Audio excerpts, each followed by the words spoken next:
Morning. It's about 9:44 my time. I want to talk about the Triple G versus Van Monterosen fight. It should be a to me. It's an interesting fight in this sense that if Triple G, because he was in camp getting ready for Canelo, and we all know the Canelo debacle. Canelo was caught cheating on steroids or whatever he was on, eating the wrong meat as he claimed. But Gennady Golovkin, his mindset was to fight Canelo. He had dedicated his mind, body, and soul, and his training and his in the game plan. And now he has to switch his game plan to fight Monterosen, who fights a little bit different. I think he's a better mover than Canelo. He may be a better boxer than Canelo overall. Because one thing about Monterosen and the guys that he fought, and when he fought them, he had some good fights, man. Um, has he has not always won, but he's a guy that know how to handle himself in the ring. I seen him early in his career. The first time I really see him, I seen him sparring against Julio Cesar Chavez Jr. when he was at 154 and Chavez was at about 160, and they were sparring. It was some good work. I seen some good things in there. I seen him holding his own, strength wise, boxing wise, power wise. It was a good competitive sparring match. And then the first fight I seen him in, I believe it was against Demetrius Andrade or Laura, the Laura draw, the first Laura fight, because that was a draw, and I seen that fight. That was a good fight. Uh, I thought Laura edged it out, but it was a good competitive fight. You can see that the man know how to handle himself. And the second fight I seen him in was, I think Venerosa is going to give Triple G a good. Yeah, I think he gonna get him. I think he gonna give him a good fight because Triple G now Triple G mind has been on Canelo. It's been Canelo for the past year and a half. He's been consumed with Canelo, and since that draw, which I don't think it was a draw, I think Triple G won, but that's never here nor there. The second fight, he went into the training camp with a game plan to fight Canelo, and now he got to switch his whole mindset, and he has to switch his whole game plan to fighting Van Rosen. So, can Triple G let that Canelo thing go? Is his mind still on Canelo? Has he been able to let the frustration of that fight not happening let it go? I believe he has, but I believe it's some lingering effects to that fight still in his mind, because you can still see that he's distraught. He's angry that he didn't get that fight because he wanted that get back. You know, he seen what we seen. I seen the man take over the second half of the fight, no doubt, and he won some of the earlier rounds. Yeah, Van Rosen ought to handle himself too. That's why I said Van Rosen. He had some good. He had two fights versus Laura. We all know one of them was a draw. He fought Demetrius Andrade. He's been in there with one of the Charlo brothers. He's been in there with Willie Nelson. He's been in there with Issei Smith. Issei Smith is another tough, hard, rugged guy know to handle himself. So he's been in there with some. He's been in the ring with some good fighters. It ain't like he's a novice coming in there and he's undefeated and he's a prospect coming up and they think he's ready to fight Golovkin. No, he's been in the ring with some guys. He has fought some really good skilled fighters and some former Olympian guys that I'm saying that they know how to handle themselves. And Laura and Andrade. Willie Nelson is a pretty good fighter too. But I heard Vanna Rosen. I heard his interview. He said he's gonna try to make Triple G go backwards. To me, that's a good game plan. Now he has to accept what comes with that, which he's gonna get hit. So he's gonna have to accept in his mind that, yeah, I'm gonna take some punches, but I'm gonna force this guy to go back, because nobody has really forced Golovkin to go backwards. Now, guys have tried to circle Golovkin, like Danny Jacobs, like Canelo, like Kell Brook. Those guys tried to circle him. Oh, you know what? One guy that did try to push him back was Curtis Stevenson. Curtis Stevens did push him back, and Curtis Stevens had some good early rounds versus Golovkin until he got hit and he just couldn't take the punch. But yeah, he did have some good. And people can go back to the Kasim Umar fight, which I seen, and Kasim Umar pushed him back.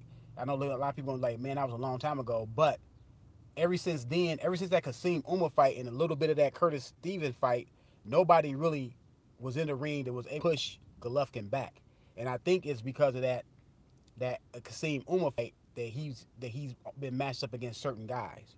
You know what I'm saying? Your management know and your trainer knows what you can handle and what you struggle against. Not saying that he can beat the style because he was able to wear down Kasim Uma and beat Kasim Uma and stop Kasim Uma, but Kasim Uma gave him at least 6, 7 rounds, 6, 7 hard rounds.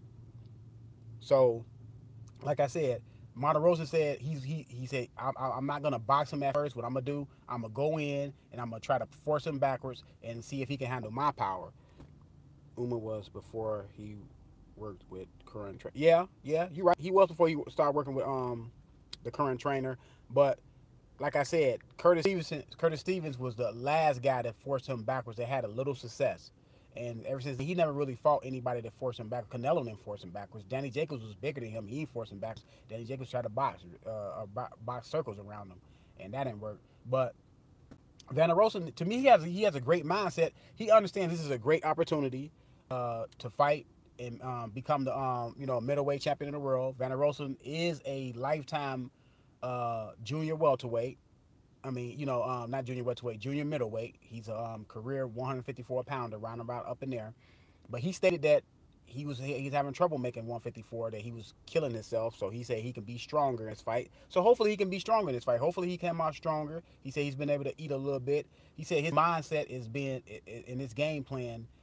He's been eating, living, the Golovkin fight, and his mindset has been on how can he defeat Golovkin. So that's good that he's coming in the ring with that mindset. He's coming in the ring with his game plan, but he has not got hit yet. And till a person gets hit, you can see if he want to still implement his game plan, especially in a game of boxing. It's not like basketball where you have a game plan and it don't work and you still able to think and then come up with another game plan. Sometimes in boxing you get separated from your consciousness that you can't even come up with a game plan and you just start fighting off of instinct. So let's hope that Van der Rosen can, even though he get hit, he can still stick to his game plan. Now he said he's going to come out and force him backwards and see how that works. And then he said if that doesn't work, then he can always go back to boxing. But to me, when a fighter come in with one mindset on how he's going to do something, especially if he's going to take an aggressive approach and come out on his front foot, if he come out on his front foot for the first 2, 3 rounds and they banging it out, and just so happen that Golovkin start getting the best of him, it's gonna be hard for him to start boxing at that point because his mindset is already on banging. Now, can he go from banging to boxing? It's hard for a fighter to go from that extreme to going back to pulling everything back. So we'll see how it goes. But I got Golovkin in the fight. I think Golovkin is going to be too strong. I think Golovkin will go to the body more in this fight because he was criticized for not going to the body enough in the Canelo fight, which I thought he didn't go to the body enough in the Canelo fight. I thought the body was there for him to hit against Canelo. He was trying to hit Canelo in the head too much, and Canelo to Canelo's defense, he does have good head movement. He has really decent head movement, and Golovkin was just head hunting too much. He should have just went to the body. You go to the body in boxing, you stop the head, then you go to the head. You chop the man down from the body on up. Sometimes it does work that you can chop a man from the face on down to the body, but a guy that moves his head pretty good, you want to go to the body first, freeze the head, and then go to the head. But I think Monte Rosen will make an interesting fight as long as it lasts. I don't think Monte Rosen has ever been stopped. And Golovkin, to me, the thing would be on Golovkin is he cannot let Monte Rosen go the distance, man. He can't let Monte Rosen have a lot of success. He's gonna have to stop Monte Rosen and show us that you're back mentally, you're back physically, and you're back to stopping people. Because the last two fighters, Canelo and Danny Jacobs, although they had really good strategic game plans, they were able to go the distance against Golovkin. And then everybody, Kell Brook gave him a good 3-4 rounds, but he ended up stopping Kell Brook. But a lot of people point to that fight that was that Kell Brook took something out of him. I think more so. I don't think physically he took nothing out of him. Maybe mentally he did take something out of him mentally. To that Triple G probably looked at himself like, man, I'm not. You know, I'm not that indestructible guy like I thought I was. And then he fought the Danny Jacobs, and he fought Canelo, and then they survived. But to me, that's not. It's not terrible that them two fighters survived and them two fighters went the distance, because you're not gonna stop everybody. It's gonna come to a point to where you're gonna have more things to do, and that showed me by beating those guys, which I thought he beat Canelo, that Triple G is not just a knockout artist. I knew Triple G was not just a knockout artist. The man has a really good amateur career. Now you're not gonna go through the amateurs just trying to knock everybody out. You gotta have some level of skill to go through the amateurs and have that type of success.